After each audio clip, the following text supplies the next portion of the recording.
Jäägru Vaida on suure osa oma elust veetnud siin, selles väikeses telliskivist kongis. Siin on sündinud ka tema tütar Frida, kes elab nüüd täpselt samasuguses ühetoalises ridaelamu boksis oma ema kõrval. Ent loomväärseid tingimusi pole neil kummalgi. No tähendab, radikaalselt valesti ei ole ju midagi, ainult et ütleme, ta on lihtsalt väike ja vilets.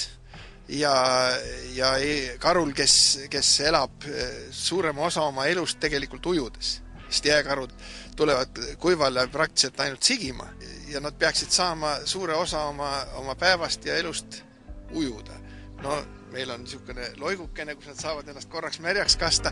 Kuna kurtmist looma ja kehva olukorra üle on olnud rohkem kui küll ning oma nördimust avaldavad ka välismaised külastajad, on Mati Kaal nüüd asja uuesti üles võtnud.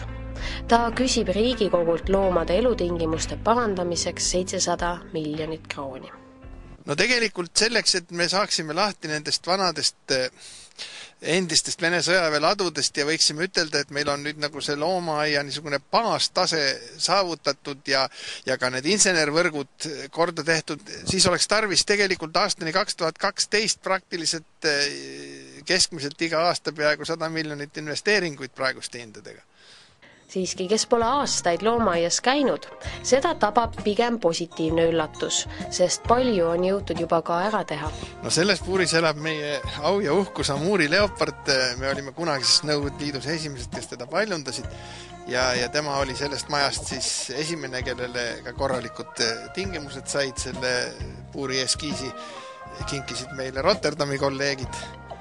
Ja praegust siis on järgmised, kes kõige lähemal ajal selle maja rahvast endale korralikud tingimused saavad, on lumeleopardid, nende eluaseme ehitus juba käib. Nii kerkib ka täna veel kitsas puuris asjatavatele lumeleoparditele oma aedik. Sellest betoonist, mida siin täna valatakse, saab tulevikus lumeleopardite pesakoopa põhi. Siia kerkib mägi, mille sees pikasabalised kaslased elama hakkavad. Siiski häid sähinaid on loomaaiast kuulda hoolimata kehvadest tingimustest. Nii paljastab ka loomaaia juht meile lahkudes väikese saladuse, et Jäägru Vaida võib-olla on lapseootel. See aga, millistes puurides Vaida pojad tulevikus möllama hakkavad, sõltub juba poliitikute otsusest.